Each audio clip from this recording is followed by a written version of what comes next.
Diego? Right here. Oh, hi, Diego.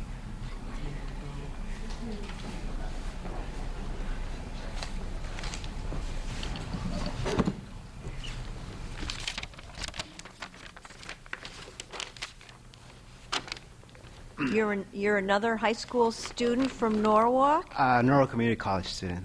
Oh, okay. Good morning, Representative Willis and members of the committee.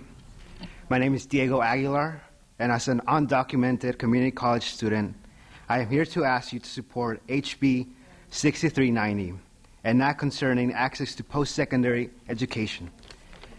I graduated last year as valedictorian of my class and was accepted to some magnificent schools, including Cornell University and the University of Connecticut. And along with these blessings, I was also greeted with concerns, frustration, and tears. Behind the warm kiss of my mother, there was disappointment. Behind the strong embrace of my father, there was doubt.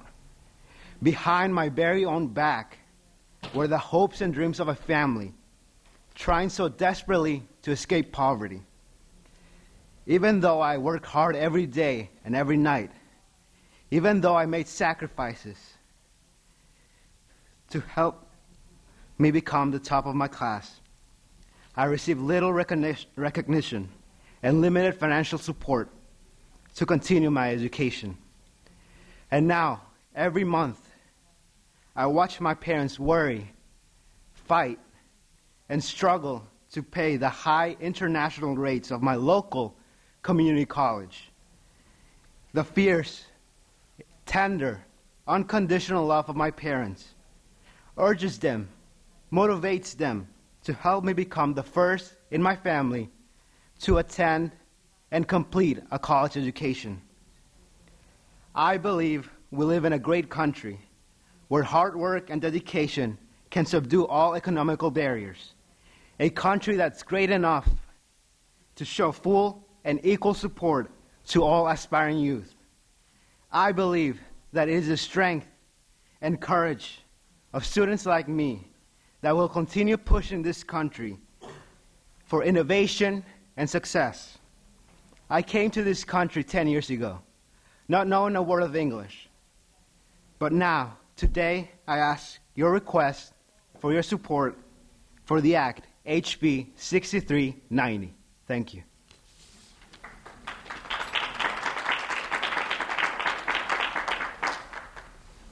Good for you. Thank you. Thank you you did an amazing job.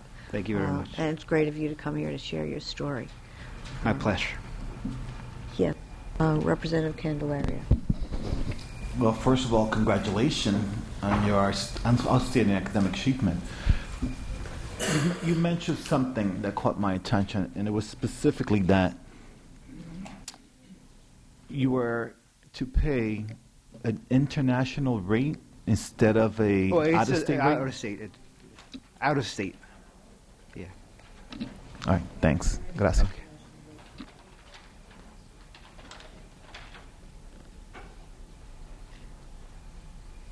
Yes, Senator Boucher.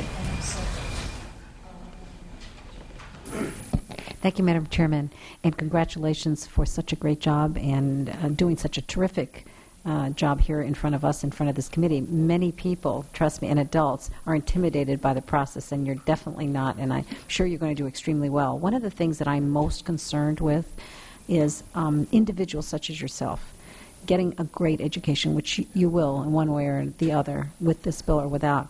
You have the academic standings for sure. Is your concern and worry, once all this is done, the current prohibitions for employment that we have in this country, and in here there is a section that talks about having to declare your position, which you've already done now publicly, being here and on the record, but that it allows for an application so that you could legalize your immigration status or find it. Have you thought about this provision in the law and how it affects you personally? Yes, it's something I desperately want to do, to become resident, to become a citizen of the United States of America. but as the law stands right now, I'm not able to apply. I'm not applicable. I don't fulfill the qualifications of the process. If you were to, say, graduate, and you would probably be a very highly desirable candidate or applicant for any position, would there be ways in which a prospective employer might help you in that regard? I have no knowledge of it, but I will look into it. That's something I really... It's something that I would encourage you to do, particularly as we've yet to accomplish something important in this area on a federal level, which I would hope to see, for sure. Again, thank you very much for your excellent testimony. Thank you. Obviously, the path to citizenship is with the passage of the DREAM Act in Washington, and that's what needs to happen. So you can make that application, because that is the problem right now. Again, I thank you for coming here today. Oh, I'm sorry. Representative Machette was supposed to ask a question, and I got so taken with what you had to say, I forgot all about it. I apologize, Representative.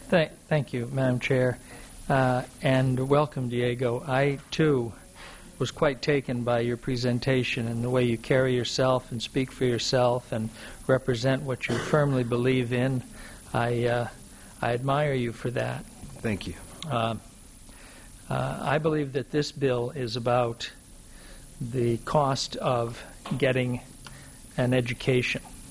Correct. And yet, we certainly are concerned here on the Higher Ed Committee with other aspects of getting a post-secondary education. And so I want to ask you, in your application process to UConn, were you accepted? Yes. And it's only because of monetary cost reasons that you were unable to go. Is that correct? Correct. Was there anything in your process of applying and being accepted to UConn that you noticed or had an impact on you that had nothing to do with the cost of going there, but all about the application process? Were you treated fairly? Were you? I asked for, there's a scholarship for valedictorians in UConn, as you may know, and I asked for it, and they said I couldn't take it, and that was the only thing that really bothered me about it. Okay, again, congratulations to you on what you've done with yourself to this date, and best of luck in what I'm sure will be a bright future for you, and thanks for coming here today. Thank you very much.